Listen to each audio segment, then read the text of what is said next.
मैं अभी भी सांस ले रहा था, लेकिन मेरे पिता जल्दी जल्दी मुझे चिता में जलाने की तैयारी कर रहे थे। उन्होंने मेरे ऊपर और 2 गट्ठर सूखी घास भी फेंक दी। माँ रो रो कर उन्हें रोकने की कोशिश कर रही थी, लेकिन पिता के दिल पर कोई असर नहीं हुआ, क्योंकि गांव का नियम यही था। कहा जा रहा था कि अर्जुन को किसी राक्षस ने मार दिया है और उसके अंगूठे का नाखून भी उखाड़ कर ले गया है। जल्द ही अंधेरा होने वाला था। अगर उसे अभी नहीं जलाया गया तो वह भी राक्षस बन जाएगा। उसी समय मेरी आत्मा इस शरीर में आकर बस गई। मैंने जल्दी से कहा, रुको, अभी मुझे बचाया जा सकता है। तभी अचानक किसी ने चिल्लाकर कहा, बेटा बेटा बोल रहा है, वह जाग गया है, आग बुझाओ, जल्दी आग बुझाओ। चारों तरफ पानी डालने की आवाज आने लगी। आग की लपटें धीरे धीरे बुझ गई। मेरी धुंधली चेतना भी धीरे धीरे वापस आने लगी। लेकिन तभी एक तेज धार वाली कुल्हाड़ी मेरे सिर के ऊपर आकर रुक गई। पिता ठंडे स्वर में बोले, महेश, क्या तुम पागल हो गए हो? तुम फिर से अर्जुन बनने का नाटक कर रहे हो? आत्मा बुलाने का समय बहुत पहले ही खत्म हो चुका है। तुम मेरे बेटे नहीं हो। बताओ तुम आखिर हो कौन? उस पल मुझे समझ आ गया कि अगर यह कुल्हाड़ी नीचे गिर गई तो मेरी नई जिंदगी यहीं खत्म हो जाएगी। मैंने तुरंत बहाना बनाने की कोशिश की। दर्द, मेरा सिर बहुत दर्द कर रहा है। माँ घबरा कर बोली, महेश, कुल्हाड़ी हटाओ, वह हमारा बेटा अर्जुन ही है। क्या तुम्हें किसी बुरी आत्मा ने पकड़ लिया है? पिता ने ठंडे स्वर में कहा, नहीं, वह अर्जुन नहीं है, वह नाटक कर रहा है, हमें धोखा देने की कोशिश कर रहा है। तभी बाहर से आवाज आई, अंदर कौन है? दरवाजा खोलो, जल्दी खोलो, गांव के प्रधान आ गए हैं। माँ बाप के चेहरे अचानक बदल गए। पिता ने धीरे से कुल्हाड़ी वापस रख ली। मैं मन ही मन राहत की सांस ही ले रहा था कि अचानक कुल्हाड़ी फिर से हवा चीरती हुई आई और सीधे मेरे अंगूठे पर वार कर दिया। दर्द इतना तेज था कि मेरा हाथ सुन्न हो गया। इसके बाद पिता जल्दी से दरवाजा खोलने चले गए। उन्होंने धीरे से कहा, कुछ भी उल्टा सीधा मत बोलना। हम भी उनके पीछे पीछे चल पड़े। दरवाजे पर गांव के प्रधान खड़े थे। उन्होंने शक भरी नजर से पूछा, तुम लोग इस श्मशान घर में क्या कर रहे थे और दरवाजा बंद क्यों था? पिता ने झूठ बोलते हुए कहा, कल रात बहुत लोग मर गए। मेरा छोटा भाई दीपक भी मर गया। दिल भारी था, इसलिए उसे आखिरी बार देखने आ गए। प्रधान बोले, हाँ, कल रात सच में बहुत लोग मरे हैं। मैंने सुना है कि तुम्हारे घर में भी कोई राक्षस घुस आया था। मैं अभी तुम्हारे घर गया था, लेकिन तुम लोग वहाँ नहीं थे। मुझे लगा तुम सब भी मारे गए। पिता तुरंत बोले, अगर राक्षस घर में घुसता तो कोई जिंदा नहीं बचता। हम सब ठीक है। किसी ने झूठी अफवाह फैलाई है। मेरी धड़कन तेज हो गई। इतनी सारी नई बातें एक साथ सामने आ रही थी। यह साफ था कि मेरे माता पिता झूठ बोल रहे थे। प्रधान कुछ देर तक हमें घूरते रहे। फिर उन्होंने पूछा, अर्जुन, तुम्हारे हाथ को क्या हुआ? क्या यह चोट कल रात लगी? मैं जवाब देने ही वाला था कि प्रधान ने मुझे बीच में ही रोक दिया। क्या मैंने तुमसे पूछा? उनकी आवाज में इतना दबाव था कि मुझे तुरंत समझ आ गया, ये आदमी बहुत खतरनाक है। तभी मुझे याद आया कि जब मैं इस शरीर में आया था तब मैंने धुंधली आवाज में सुना था, किसी राक्षस ने अंगूठे का नाखून ले लिया था। मैंने पिता की तरफ देखा और अचानक सब समझ गया। मैंने तुरंत कहा, कल रात मैं माँ पापा के साथ ही था। मैं कैसे घायल हो सकता हूँ? अभी थोड़ी देर पहले मैंने गलती से दाह संस्कार वाले मंच को छेड़ दिया। पापा मुझे रोक रहे थे। तभी लकड़ी गिरकर मेरे हाथ पर लग गई। प्रधान ने सख्त स्वर में कहा, उस मंच को हाथ मत लगाया करो। पास की लकड़ियों पर पंडित जी ने मंत्र लिखे हुए हैं। पिता तुरंत झुककर बोले, माफ कीजिए प्रधान जी, बच्चा ना समझ है, आगे से हम उसे यहाँ नहीं लाएंगे। प्रधान ने चेतावनी दी, जल्दी घर जाओ और याद रखना, अंधेरा होने से पहले दरवाजे खिड़कियां बंद कर लेना। तेल का दिया जलाकर रखना और उसे कभी बुझने मत देना। माँ पापा ने तुरंत सिर हिलाया और मुझे लेकर वहाँ से निकल गए। कुछ देर बाद हम अपने छोटे से घर पहुँच गए। तभी अचानक मेरे पूरे शरीर के रोंगटे खड़े हो गए। मैंने मुड़कर देखा, एक बड़ी धार वाली कुल्हाड़ी सीधे मेरे सीने पर तनी हुई थी। जरा सा भी दबाव पड़ता तो वह मेरे दिल को चीर देती। माँ चीख उठी, तुम क्या कर रहे हो? क्या तुम्हें किसी बुरी आत्मा ने पकड़ लिया है? पिता ठंडी आवाज में बोले, बताओ तुम आखिर हो कौन? मैं डर के मारे बेहोश होकर जमीन पर गिर पड़ा। जब मुझे फिर से होश आया, मैं कमरे के अंदर बिस्तर पर लेटा हुआ था। माँ धीरे से मेरे पास बैठकर बोली, डर मत, माँ तुम्हें किसी को भी चोट नहीं पहुँचाने देगी। कोई भी इंसान या कोई भी चीज तुम्हें माँ से दूर नहीं ले जा सकती। थोड़ी देर बाद उनके कदमों की आवाज दूर चली गई और दरवाजा बंद हो गया। तब मैं उठकर बैठ गया और अपनी स्थिति के बारे में सोचने लगा। स्पष्ट था कि इस शरीर की माँ उससे बहुत प्यार करती है, लेकिन यह भी लगता है कि यह लड़का पहले बहुत निकम्मा और बेकार था। सबसे बड़ी समस्या यह थी कि मुझे इस शरीर की कोई भी यादें नहीं थी और यह गांव किसी भी तरह सुरक्षित नहीं था। मैं इन्हीं उलझनों में डूबा हुआ था कि अचानक मेरी नजर खिड़की पर पड़ी। खिड़की लकड़ी की पट्टियों से बंद थी, लेकिन उन्हीं पट्टियों के बीच अचानक एक चेहरा दिखाई दिया। वह चुपचाप खिड़की से अंदर झांक रहा था। मैं डर के मारे कांप गया, लेकिन जब मैंने उस चेहरे को ध्यान से देखा तो मेरे मन में अजीब सा एहसास हुआ। मैं तुरंत खिड़की के पास चला गया। डॉक्टर शर्मा, आप यहाँ कैसे? मेरे सामने खड़ा यह मध्यम उम्र का आदमी मेरी पिछली जिंदगी का मुख्य डॉक्टर था। मैं कई सालों तक लकवाग्रस्त था और करीब 5 से 6 साल अस्पताल में भर्ती रहा था। हमारा रिश्ता सिर्फ डॉक्टर और मरीज का नहीं था, बल्कि दोस्तों जैसा हो गया था। उन्होंने तुरंत धीरे से कहा, धीरे बोलो, कहीं किसी ने सुन लिया तो मुश्किल हो जाएगी। इस घर के लोग सामान्य नहीं है। तुम्हारे ये माँ बाप असल में दोनों राक्षस हैं और बहुत खतरनाक हैं। ये पूरा गांव ही अजीब है। तुम अभी अभी आए हो, तुम्हें बहुत सी बातें नहीं पता। जल्दी से खिड़की खोलो, मैं तुम्हें यहाँ से बाहर निकालता हूँ। मेरे दिल की धड़कन तेज हो गई। सच में जब से मैं जागा था, कभी मुझे जलाने की कोशिश हुई तो कभी काटने की। हर तरफ कुछ न कुछ अजीब था। अगर डॉक्टर शर्मा इस गांव के बारे में जानते हैं तो यह मेरे लिए बहुत बड़ा मौका था। मैंने कमरे में कुछ औजार ढूंढे और धीरे धीरे खिड़की की लकड़ी के दाएं तरफ के कील निकालने लगा। कुछ ही देर में लकड़ी ढीली पड़ गई। बस बीच की लकड़ी तोड़ दूं तो खिड़की खुल जाएगी। जाएगी। मैं पूरी ताकत लगाने ही वाला था कि अचानक एक जोरदार ताकत ने मुझे पीछे फेंक दिया। पिता यानी महेश मेरी जगह पर खड़े थे। तभी माँ भी भागती हुई अंदर आई। महेश, तुम क्या कर रहे हो? पिता ने माँ यानी सुनीता को खींचकर खिड़की के पास लाया। उनका चेहरा गुस्से से सख्त हो गया था। उन्होंने मेरी तरफ देखकर कहा, इसमें गड़बड़ है, ये खिड़की खोल रहा था। पूरे गांव को पता है कि रात में खिड़की नहीं खोलते, वरना राक्षस अंदर घुसकर सबको मार डालते हैं। यह राक्षसों को अंदर बुलाना चाहता है। यह अर्जुन नहीं हो सकता। माँ गुस्से में बोली, तुम फिर बकवास कर रहे हो। अर्जुन ऐसा कभी नहीं करेगा। पिता बोले, खुद देख लो। माँ ने खिड़की की हालत देखी तो उनका चेहरा भी पीला पड़ गया। दोनों धीरे धीरे बात कर रहे थे, लेकिन मैं उनके होंठ पढ़कर सब समझ गया। तभी मुझे प्रधान जी की चेतावनी याद आई, रात में दरवाजे खिड़कियां बंद रखना, वरना राक्षस अंदर आ जाएंगे। और सच में राक्षस किसी को जिंदा नहीं छोड़ते। मुझसे एक ऐसी गलती हो गई थी जो कोई भी सामान्य इंसान नहीं करता। मैं तुरंत संभलते हुए बोला, माँ आप लोग खिड़की के पास क्यों खड़े हैं? अभी मैंने देखा कि लकड़ी ढीली हो गई थी, कील नीचे गिर गए थे। मैं उन्हें उठाकर वापस लगाने वाला था, लेकिन तभी पापा अंदर आए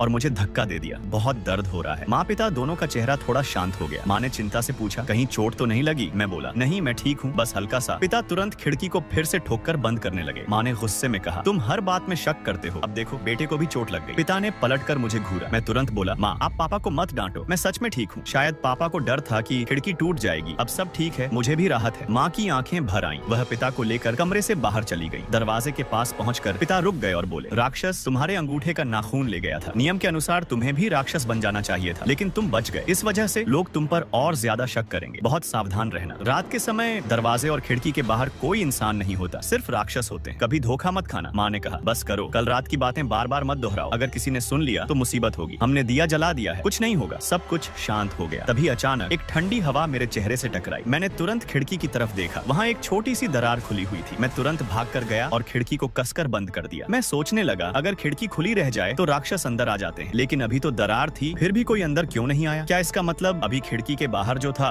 वह राक्षस नहीं था? हाँ, डॉक्टर शर्मा मेरे अपने डॉक्टर थे, मैं उन्हें गलत नहीं पहचान सकता। तभी मेरी नजर नीचे पड़ी एक कागज पर गई। मैंने घबराकर उसे उठाया। उस पर एक अजनबी औरत की तस्वीर बनी थी और नीचे लिखा था, 3 दिन बाद वही। मेरे दिमाग में जोर का झटका लगा। अब मैं समझ नहीं पा रहा। पूरे गांव में करीब 100 घर थे, लेकिन उनमें से 99 घरों में हर रात तेल का दिया जलता था। सिर्फ एक ही घर ऐसा होता जहां दिया बुझ जाता और तेल नहीं डाला जाता, और अगले दिन उस घर के लोग रहस्यमयी तरीके से मरे हुए मिलते। सबसे अजीब बात यह थी कि कोई भी गांव वाला उनकी लाश को छूने की हिम्मत नहीं करता था। उन्हें वहीं पर जला दिया जाता था। लेकिन उस रात मैंने सिर्फ एक बार उस दिए की तरफ देखा और अचानक मेरे अंदर एक अजीब सा ख्याल आया, इसे बुझा दूं। यह बेहद अजीब और डरावना था। मैं खुद को रोक नहीं पा रहा था। अगर मैंने दिया बुझा दिया तो राक्षस घर में घुसकर सबको मार देंगे। लेकिन दिए की रोशनी इतनी तेज लग रही थी और गला इतना सूख रहा था कि मैं खुद को संभाल नहीं पा रहा था। और तभी जैसे किसी ने मुझ पर जादू कर दिया हो, मैंने अचानक दिए का तेल पी लिया। जैसे ही वह गर्म तेल मेरे गले से नीचे गया, वह अजीब सा नियंत्रण खत्म हो गया। अगली सुबह खाने के समय पिता यानी महेश दिए को देखकर हैरान हो गए। अजीब बात है, हमेशा भरा हुआ तेल 3 दिन चलता है, लेकिन यह एक ही रात में कैसे खत्म हो गया? माँ यानी सुनीता बोली, शायद दिया लीक कर रहा होगा। पिता ने ध्यान से देखा, नहीं, कहीं से भी लीक नहीं है। फिर बोले, अच्छा हुआ पता चल गया, वरना आज रात बड़ा हादसा हो सकता था। मुझे प्रधान जी के पास जाकर तेल लाना होगा, लेकिन वो शायद घर देखने भी आएंगे। माँ बोली, कोई दिक्कत तो नहीं होगी? पिता बोले, नहीं, अर्जुन को जिंदा दिखाने के लिए जो दिए का तेल हमने छुपा कर रखा था, मैंने सब साफ कर दिया है। माँ ने धीरे से कहा, और अर्जुन, यह बात किसी को मत बताना। मैंने सिर हिलाया। ठीक है। मैंने मन ही मन राहत की सांस ली, क्योंकि सच तो यह था, मैं उनका असली बेटा नहीं था। तभी अचानक गाँव में शोर मचा। अरे कोई बाहरी लोग गाँव में घुस आए हैं, जल्दी आओ। जब हम वहाँ पहुँचे तो देखा कि 2 गाड़ियां खड़ी थी और 4 लोगों को बांध कर रखा गया था। वे घबराकर बोले, हम रास्ता भटक गए थे, हमने सिर्फ एक गांव वाले से रास्ता पूछा था, हमारा कोई बुरा इरादा नहीं है, हमें छोड़ दो, हम तुरंत यहाँ से चले जाएंगे। प्रधान जी ने ठंडी नजर से पूछा, अगर तुम रास्ता भटके थे तो गांव में कितनी बार घूमे? वे बोले, हम 3 बार घूमे, फिर रास्ता पूछने की कोशिश की। मैं यह सुनकर चौंक गया। गांव में तो सिर्फ एक ही रास्ता था, फिर ये 3 बार कैसे घूमे? इसका मतलब गांव वाले झूठ नहीं बोल रहे थे, बल्कि ये बाहरी लोग ही शक के घेरे में थे। प्रधान जी ने बिना विश्वास किए कहा, इनको पहाड़ी मंदिर, देवता मंदिर में रात बिताने के लिए भेज दो। कुछ लोग बोले, सर ये लोग थोड़े अजीब लग रहे हैं, थोड़ा सबक सिखाकर भगा देते हैं। लेकिन किसी ने कहा, रात में राक्षस निकलते हैं, इनको वहाँ छोड़ना बहुत खतरनाक है। तभी मेरी नजर एक आदमी पर पड़ी। वह मुझे बहुत जाना पहचाना लगा। मुझे याद आया, कल रात डॉक्टर शर्मा के नोट में जिस आदमी की तस्वीर थी वही आदमी था। जब उन लोगों को ले जाया गया तो माँ ने राहत की सांस ली। अब ये लोग हमें नुकसान नहीं पहुँचा पाएंगे। मैंने पूछा, क्या ये सजा ज्यादा कठोर नहीं है? उन्होंने तो सिर्फ रास्ता ही पूछा था। पिता ने गंभीर होकर कहा, अर्जुन, कभी भी बाहरी लोगों पर भरोसा मत करना। वे 3 बार गाँव में घूमे, फिर भी उन्हें समझ नहीं आया कि वे फंस चुके हैं। रात होते ही राक्षस उन्हें आसानी से धोखा दे देंगे। पहले भी कई लोग बाहरी लोगों को घर में लाए और खुद मारे गए। यह सुनकर मेरे रोंगटे खड़े हो गए। कुछ देर बाद हम घर लौट आए। मैं उस कागज को देखता रहा। मुझे समझ नहीं आ रहा था, क्या मुझे उस आदमी को बचाना चाहिए और क्यों बचाना चाहिए। सबसे बड़ी बात, मैं खुद ही मुश्किल में था। अगर जरा सी भी गलती हुई तो पिता महेश फिर से कुल्हाड़ी उठा लेंगे। तभी पास वाले कमरे से आवाज आई, दिए में कोई लीकेज नहीं है, मैंने खुद चेक किया है और तुम्हें तेल भरने का समय भी सही याद है। कल रात राक्षस बहुत ज्यादा सक्रिय थे। कई लोगों ने कहा कि तुम्हारे घर के बाहर बहुत सारे राक्षस थे। क्या इसी वजह से तेल जल्दी खत्म हुआ? पक्का नहीं, लेकिन आज रात ध्यान से देखना पड़ेगा। इसके बाद प्रधान जी बोले, वे बाहरी लोग बहुत जिद्दी हैं, उन्हें समझाना मुश्किल है, मुझे उन्हें रात के नियम समझाने होंगे। फिर अचानक उन्होंने कहा, अर्जुन को बुलाओ। मेरा दिल घबराने लगा, मुझे डर था कि कहीं मुझसे कोई गलती ना हो जाए। प्रधान जी बोले, खाना खाकर मंदिर में मेरे पास आना, उन 4 बाहरी लोगों की निगरानी अब तुम करोगे। माँ तुरंत बोली, लेकिन अर्जुन अभी छोटा है, वह कैसे ये काम कर सकता है? पिता बोले, ठीक है, मैं उसे लेकर आ जाऊंगा। प्रधान जी ने माँ की तरफ अजीब नजर से देखा और बिना कुछ बोले चले गए। जैसे ही वे गए, माँ गुस्से में बोली, तुम पागल हो गए हो क्या? क्या अर्जुन तुम्हारा बेटा नहीं है? उसे वहाँ भेजोगे? क्या तुम उसे मरवाना चाहते हो? तुम थोड़ा शांत रहो। प्रधान जी के फैसले पर सवाल उठाने से क्या होगा? अगर उन्हें जरा सा भी लगा कि हमारे घर में कुछ गड़बड़ है तो बहुत बड़ी मुसीबत हो जाएगी। पिता यानी महेश गंभीर होकर बोले, सोचकर देखो प्रधान जी ने ऐसा फैसला क्यों लिया? माँ बोली, मुझे नहीं पता, लेकिन मैं अर्जुन को वहाँ अकेला नहीं भेज सकती, ये बहुत खतरनाक है, मैं भी उसके साथ जाऊंगी। पिता तुरंत बोले, नहीं, उन्हें हम पर शक हो गया है। माँ चौंक गई, क्या? ऐसा कैसे हो सकता है? मैं यह सब सुनकर चुप था। कल रात मैं किसी तरह बच गया था, लेकिन सच्चाई यह थी कि मेरे अंगूठे का नाखून नहीं था और घर का तेल भी कम हो गया था। प्रधान जी कोई बेवकूफ नहीं थे, उन्हें जरूर शक हो रहा होगा। पिता ने सख्ती से कहा, अब प्रधान जी जो कहेंगे हमें वही करना होगा, तभी हम शक से बाहर निकल पाएंगे, वरना बहुत बड़ा खतरा है। माँ चुप हो गई। उन्होंने मेरे लिए खाना परोसा। पिता बोले, खाना खाकर मैं खुद अर्जुन को मंदिर छोड़कर आऊंगा, चाहे प्रधान जी कुछ भी सोच रहे हो। अर्जुन को उनका भरोसा जीतना होगा। फिर उन्होंने मेरी तरफ देखा, अर्जुन तुम समझ रहे हो ना? मैंने धीरे से कहा, हाँ मैं समझ गया। मैं अंदर से डर गया था। दिए का तेल ही राक्षसों से बचने का एकमात्र तरीका था और मैंने ही उसे पी लिया था। यही मेरी सबसे बड़ी गलती थी। तभी मुझे वह कागज याद आया, अगर मैं मंदिर जा ही रहा हूँ तो उस औरत को बचाना मुश्किल नहीं होगा, लेकिन सवाल यह था, क्या मैं उसे बचा भी पाऊंगा? करीब 1 घंटे बाद पिता मुझे देवता मंदिर, पहाड़ी मंदिर ले गए। वहाँ प्रधान जी पहले से खड़े थे। उन्होंने सख्त आवाज में कहा, ध्यान से सुनो, किसी भी बाहरी व्यक्ति को छूना या उनके पास जाना नहीं है। अगर वे भागकर गांव में घुसने की कोशिश करें तो तुरंत मुझे बताना। अगर वे नहीं भागते तो अंधेरा होने से पहले दिया जलाना, खुद को इस कमरे में बंद कर लेना और उसके बाद चाहे कुछ भी हो जाए दरवाजा नहीं खोलना और दिया नहीं बुझाना, समझ गए? मैंने सिर हिलाया। हाँ, उन्होंने कहा, मेरी बात दोहराओ। मैंने सब दोहराया। तब जाकर उनका चेहरा थोड़ा शांत हुआ। उन्होंने पिता से कहा, महेश तुम्हारा बेटा समझदार है, उसे कुछ नहीं होगा। चलो। अब मैं अकेला था और सामने वे 4 बाहरी लोग बंधे हुए थे। उनमें से एक बोला, ये कैसी जगह है? दूसरा बोला, पता नहीं, लेकिन मामला बहुत खतरनाक लग रहा है। तीसरा गुस्से में बोला, मैं पहले ही कह रहा था कि गाड़ी वापस मत घुमाओ, ये गांव ठीक नहीं है, देखा, हंस गए ना। चौथा बोला, ये सब झूठ बोल रहे हैं, ये सीधा सीधा अपहरण है, राक्षस वाक्षस कुछ नहीं होता, ये लोग बस हमें डराकर अपने हिसाब से चलाना चाहते हैं, हमें आज रात किसी तरह यहाँ से निकलना होगा। तभी एक आदमी बोला, हम लोग रिसर्च टीम से हैं, हम यहाँ इसलिए आए थे क्योंकि हमारे प्रोफेसर ने पहाड़ी इलाके से मदद का सिग्नल भेजा था, रास्ते में यह गाँव पड़ा और हम यहाँ फंस गए। दूसरा बोला, अगर हम रात होने से पहले गाड़ी तक पहुँच जाए तो बच सकते हैं। तभी उनमें से एक आदमी अचानक जमीन पर गिर पड़ा, उसका सिर एक तरफ मुड़ गया और शरीर कांपने लगा। एक औरत घबराकर बोली, आप मत हिलिए, मैं आपकी रस्सी खोलती हूँ। तभी वह आदमी कांपते हुए बोला, मैं पहले यहाँ आ चुका हूँ। सब चौंक गए। क्या? वह डर के मारे खुद को पकड़ते हुए बोला, हम 4 रात इस मंदिर में मर चुके हैं। उसकी बात सुनकर सभी के चेहरे डर से सख्त हो गए। एक आदमी बोला, ये सच नहीं हो सकता। दूसरा बोला, लेकिन गाड़ी में तो यह कह रहा था कि वह इस जगह को जानता ही नहीं। अब माहौल पूरी तरह डर से भर चुका था। कौन सच बोल रहा है और कौन झूठ, और क्या सच में वे सब पहले ही यहाँ मर चुके हैं?